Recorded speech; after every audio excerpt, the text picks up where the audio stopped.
할렐루야. 2020년 마지막 수요 예배에 나오신 여러분들을 진심으로 환영합니다. 오늘 마가복음 강의 37번째 시간 수르보니게 여인의 이야기라는 제목의 말씀을 가지고 함께 은혜 받기를 원합니다. 지금까지 예수님과 예루살렘에서 내려온 바리새인들 그리고 서기관들의 정결에 대한 상반된 이야기들을 우리는 함께 말씀을 통하여 나누었습니다. 바리새인들과 서기관들은 예수님의 제자들이 손을 씻지 않고 음식을 먹는 것을 보고는 그들이 장로들의 전통을 따르지 않았다. 그런 이유로 문제를 제기했습니다. 그러나 예수님께서는 그런 바리새인들과 또 서기관들을 보시고는 도리어 그들의 문제, 그들의 잘못이 무엇인지를 지적하셨습니다. 즉, 밖에서 입으로 들어가는 음식은 결코 우리의 몸을 부정하게 할 수 없다라는 것입니다. 오직 우리 마음에서 나오는 악한 생각들이 우리를 더럽게 하는 것이지 우리가 먹는 음식으로 말미암아 우리가 부정하게 되는 것은 아니다라는 것을 말씀하십니다. 예수님의 정결과 그리고 바리새인들과 서기관들이 주장하는 정결이 완전히 달랐습니다. 예수님께서는 우리 마음속에서 일어나는 여러 가지 악한 생각들이 우리를 더럽히기에 그것을 다스리는 것이 정결이라고 말씀하셨지만 바리새인들과 서기관들은 단순히 외적인 깨끗함을 정결이라고 주장했던 것입니다. 단순히 더러운 것을 먹지 말고 만지지 않고 그리고 몸을 깨끗이 하는 것이 정결이라는 주장을 했던 것입니다. 여러분, 구약에서 하나님께서 이스라엘 백성에게 정결에 대한 규례를 주셨습니다. 그래서 먹어야 할 것과 먹지 말아야 할 것, 그리고 행해야 할 것과 행하지 말아야 할 것에 대해서 말씀하셨습니다. 그런데 이 모든 것은 사실 하나님의 백성이 이방인들과 구별되게끔 하시기 위해 이 주신 하나님의 말씀이셨습니다.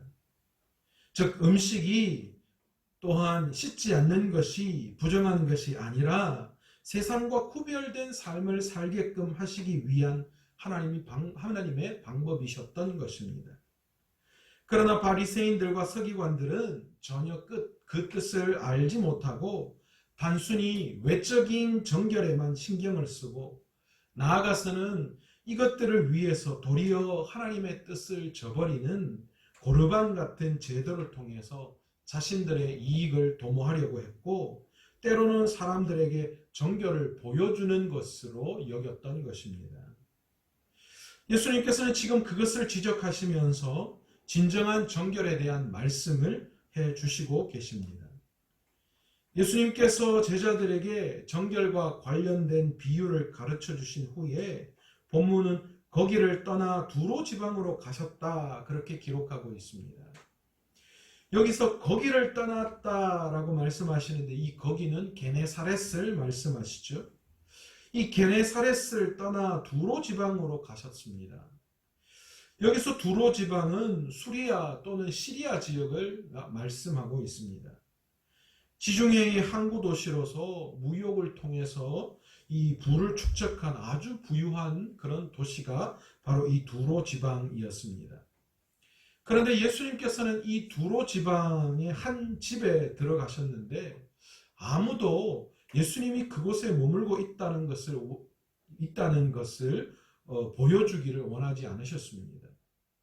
왜 두로에 가셨는지 그리고 왜 아무도 모르게 그 집에 머무기를 원하셨는지 마가는 구체적으로 우리에게 설명해 주고 있지 않습니다.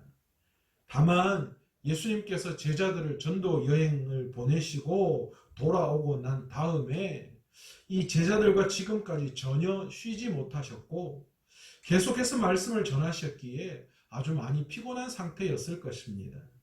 그래서 잠시 쉬려는 의도가 있지 않았나 그렇게 우리는 짐작할 수 있습니다. 그런데 쉴 수가 없었어요. 왜냐하면 예수님의 소문이 이 두로 지방에도 퍼져나갔기 때문에 예수님이 그곳에 계신 것을 숨길 수가 없었던 것입니다. 여러분 23절까지 예수님께서는 정결의 문제를 언급하셨습니다. 그리고 24절부터 두로 지방에서의 수르보니게 여인의 딸을 고치는 사건을 이야기하고 있으신데 사실 이 사건은 정결의 관점에서 이야기를 바라보고 있음을 우리는 알 수 있습니다. 당신은 유대인들로서 이방인과 교제하며 가까이 하는 것은 위법이었습니다. 하지만 예수님은 이러한 정결 규례는 문제가 있음을 행동으로 보여주고 계십니다.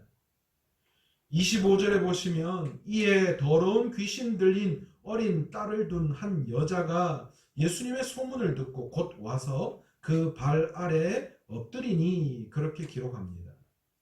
두로 지방의 한 집에 머무시는 예수님 앞에 한 여인이 나타났습니다. 그 여인이 누구인지 마가는 정확하게 26절을 통하여서 그녀의 정보를 말해줍니다. 헬라인이요 수르보니게 족속이라 그렇게 이야기하죠. 그리고 지금 그 여인의 딸이 더러운 귀신에 들린 상태다 그렇게 말하고 있습니다. 이 여인은 헬라인이었습니다. 여러분 잘 아시다시피 당시 이 헬라는 강력한 그런 힘을 자랑하는 그런 문화권에 속해 있는 그런 지역에 살고 있는 여인이었습니다. 수르보니게 여인이다 이렇게 말할 때 이 수르보니게라는 말은 수리아 그리고 베니게라는 여인의 합성어로서 시리아 지역의 페니키아 여인이었다라는 뜻을 포함하고 있는 단어입니다. 이것은 유대인이 아니라 이방인이라는 것을 강조하는 그런 것이기도 하고요. 아울러 당시 이 여인이 상당한 부와 명예를 누리는 그런 집안에 속한 사람이었다라는 것을 말해주고 있습니다. 여러분 당시 유대인들은요 그렇게 힘이 있는 그런 사람들이 아니었습니다. 그런데 그 여인이 지금 예수님께 나와서 그 발 앞에 엎드렸다 그렇게 이야기하는 것이지요. 여기서 엎드리다라는 뜻은 경배하다, 그들을 높이다, 예배하다라는 그런 뜻이 포함되어져 있습니다. 여러분 유대인들도 아니고 당시 잘 나가는 헬라 문화권에 속해 있는 이 페니기아 이 여인이 지금 그냥 변두리에 살고 있는 선한 것이 하나도 드러나지 못할 이 나사렛 출신의 이 예수님 앞에 나와서 엎드렸다라는 거예요. 그를 경배하고 그를 예배했다라는 것입니다. 그 이유가 어디에 있을까요?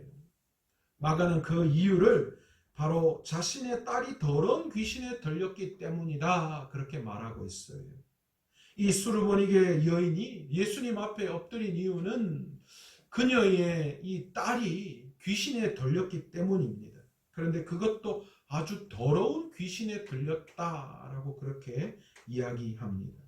그래서 예수님께 나와서 이 더러운 귀신에 들린 자신의 딸을 고쳐달라고 그렇게 요청하고 있는 것이죠. 그런데 놀랍게도 예수님의 답변이 오늘 본문에 보시면 굉장히 이 유대인들 특히 바리새인과 서기관들처럼 아주 율법주의자처럼 그렇게 대답을 하고 있는 것을 우리는 볼 수 있습니다. 무엇이라고 대답하고 있습니까? 27절에 보시면 자녀로 먼저 배불리 먹게 할지니 자녀의 떡을 취하여 개들에게 던짐이 마땅치 아니하니라 그렇게 말씀하고 있지요. 지금 예수님의 답변으로 보면 먼저 그녀의 요구를 뒤로 미루고 있습니다. 유대인들 그리고 유대인들을 자기 자녀들이라고 이야기하고 있죠. 바로 자신의 자녀들을 배불리 먹이는 것이 먼저다 그렇게 말씀합니다. 사실 이것은 굉장히 율법적인 말씀이었습니다. 바울도 사실 로마서 2장 9절에서 10절에 보시면 이 비슷한 이야기를 하고 있음을 볼 수 있습니다. 먼저 유대인이고 다음은 헬라인이다 그렇게 말씀하고 있습니다. 예수님은 떡을 줄 때의 우선순위가 자녀들 그러니까 유대인들이 먼저이고 그리고 그 자녀가 배불리 먹고 난 다음에 이방인에게 준다 그렇게 말씀을 하고 있습니다. 또한 예수님은 이방인들 즉 수르보니게 여인을 지금 무엇이라고 취급하고 있는가? 개들이라는 표현을 사용하면서 그를 아주 무시하고 있음을 우리는 볼 수 있습니다. 사실 유대인들이 이방인들을 비하할 때에 이 개라는 단어를 사용했습니다. 사실 마가가 여기에 사용한 개들이라고 이야기할 때 이 개들은 이 개의 새끼, 그러니까 강아지를 나타내는 의미였습니다. 사실 우리는 이 이야기의 끝이 해피엔딩이라는 것을 알고 있기 때문에 이 문장이 그냥 쉽게 넘어갈 수 있습니다. 그러나 막상 처음 이 이야기를 들었던 이 수르보니게 여인에게는 상당히 기분 나쁠 수 있는 그런 이야기였습니다. 아니, 이 나사렛 출신의 아주 보잘것없는 목수의 아들인 예수님, 자기는 헬라 문화권에 사는 이 페니키아 아주 부유하고 그리고 아주 뛰어난 학문을 가지고 있는 그런 이 족속에 속해 있는 여인인데, 그런 보잘것없는 한 이 예수님께서 이 수르보니게 여인을 개라고 취급한다면 굉장히 기분 나쁠 수 있는 것이죠. 그런데 그녀가 이 예수님의 이야기에 어떻게 반응하고 있습니까? 28절에 보시면 주여 올소이다마는 상 아래의 개들도 아이들이 먹던 부스러기를 먹나이다. 그렇게 이야기하고 있습니다. 여기서 여인이 지금 이 예수님의 아주 이 좀 못된 그런 이 바리새인적인 율법적인 그 대답에 어떻게 반응하고 있느냐? 먼저 주여 올소이다마는 이라는 표현을 사용하고 있습니다. 여러분, 여기서 이 여인이 이야기한 주여라는 단어는 이 당시에 이 로마 황제에게 붙였던 그런 호칭입니다. 그런데 지금 수르보니게 여인이 예수님을 주님이라고 부르고 있는 거예요. 여러분, 마가복음을 우리가 쭉 보면서 사실 예수님의 제자들도 예수님을 주님이라고 부르고 있지 않음을 우리는 볼 수 있었습니다. 그런데 이 여인이요, 예수님을 주님이라고 말씀하고 있습니다. 그렇게 이야기하면서 예수님이 아까 이야기했던 그 말을 굉장히 동의하고 있죠. 옳습니다. 주님, 맞습니다. 주님의 말씀이 맞습니다. 그렇게 대답하고 있습니다. 그런데 이 여인은 거기에 머무르지 않고 한 가지 의미를 더 확대해서 이야기합니다. 그것이 바로 상 아래에 있는 강아지들도 이 아이들이 먹고 흘린 부스러기를 먹는다라는 것이죠. 사실 이 이야기는 유대인의 관습을 조금 이해할 필요가 있습니다. 유대인들이 식탁에서 음식을 먹을 때에 반드시 먼저 손을 씻습니다. 그리고 손을 씻고 난 다음에 음식을 먹는데, 그 음식을 먹으면서 이렇게 여러 가지 손에 더러운 음식들이 묻으면 어떻게 했느냐? 그 손을 이 빵에다가 이렇게 닦아내어서 그 빵은 식탁 밑에 버리고 다시 새롭게 음식을 먹었다라고 합니다. 그리고 그 버려진 빵들은 이 강아지들이 먹었다라고 합니다. 이것을 비유로 들어서 이 수르보니게 여인이 지금 예수님에게 말하고 있는 것입니다. 여러분, 지금 이 수르보니게 여인이 자신을 개로 여길 정도로 자신을 굉장히 낮추고 있습니다. 지금 이 여인은 자신의 딸이 더러운 귀신 들린 그 문제를 해결하기 위해서 예수님께 긍휼을 지금 구하고 있는 거예요. 자신을 낮추어 개로 여기면서 자신의 문제를 주님께서 해결해 주기를 예수님 앞에 나와서 그렇게 애타게 지금 바라고 있는 것입니다. 여러분, 예수님께서는 이 모습을 보시고 그 모습이야말로 가장 거룩하고 정결한 상태다, 그렇게 보신 것입니다. 주님의 은혜를 받기를 원하는 자들은 음식을 먹거나 손을 씻거나 하는 그런 문제로 정결케 해야 되는 것이 아니라 자신을 낮추고 주님 앞에 나와서 주님 앞에 긍휼을 구하는 모습, 그것이야말로 그들이 정결케 되는 것이고 하나님의 은혜를 구할 수 있는 방법임을 우리에게 분명히 말씀해 주고 있습니다. 이 여인의 대답에 예수님께서 무엇이라고 다시 대답하셨습니까? 29절에 보시면 이 말을 하였으니, 이 말이 무엇입니까? 주여 올소이다마는 상 아래의 개들도 아이들이 먹던 부스러기를 먹습니다 라는 그 이야기죠. 이 말을 하였으니 뭐라고 말씀합니까? 돌아가라. 귀신이 내 딸에게서 나갔느니라. 그렇게 말씀하십니다. 예수님께서는 수르보니게 여인에게 더러운 귀신 들린 딸아이의 귀신이 지금 나갔다. 그렇게 말씀하십니다. 그러시면서 이 여인이 가지고 있던 딸아이의 문제를 그 즉시 해결해 주십니다. 예수님께서는 유대인들, 특히 바리새인들과 서기관들이 말하는 정결을 보시고 그것이 정결하게 만들어 구원을 받는 것이 아니라 오늘 이 이방 여인처럼 예수님을 주인으로 모시고 자신을 낮추어 겸손히 하나님께 긍휼을 구하는 것이 그것이 자신을 정결케 하는 방법이고 문제를 해결하는 방법이고 예수님 앞에서 은혜를 구할 수 있는, 은혜를 받을 수 있는 방법임을 우리에게 분명히 말씀하고 계십니다. 수르보니게 여인의 이야기는 유대인의 정결법과 더불어 당시 구속사의 한계에 대한 새로운 도전이었습니다. 당시 유대인들은 이방인들을 부정하다라고 생각했고 그들과 식사하는 것을 금했습니다. 또한 그들에게는 구원의 은총이 미치지 않는다. 그렇게 그들은 생각했습니다. 하지만 예수님께서는 이러한 한계를 철폐하셨습니다. 그래서 두로 지방으로 찾아가셨습니다. 예수님이 자녀의 떡을 취해 개들에게 던질 수 없다라고 말씀하신 것은 유대인과 이방인이 함께 식사하지 않는 이 당시 유대의 정결 규례를 암시하는 그런 내용이었습니다. 마가는 수르보니게 여인의 입을 통해 당시 유대인들의 정결 규례의 모순성을 지적했습니다. 유대인이나 이방인이나 모두에게 하나님의 구원의 역사가 임한다는 것입니다. 어떻게 이 구원의 역사가 임합니까? 예수님을 주인으로 고백하고 자신을 철저히 낮추고 회개할 때에 그 일이 일어난다라는 것입니다.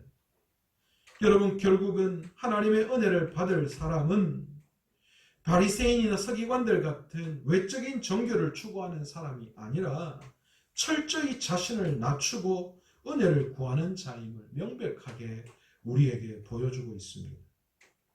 유대인이냐 이방인이냐 이런 따위는 은혜를 받는 조건이 될 수 없습니다. 오직 겸손히 은혜를 구하는 자가 하나님의 나라의 백성, 하나님의 은혜를 받을 수 있는 백성이 될 수 있습니다. 오늘 우리들이 받은 그리고 놀라운 구원의 은혜, 이 모든 것도 다 마찬가지입니다. 만약 유대인들이 말하는 정결, 예식, 정결의 방법, 그것으로 말한다면 우리는 결코 구원을 받을 수 없는, 감히 하나님 앞에 나와 은혜를 구할 수 없는 그런 백성들입니다.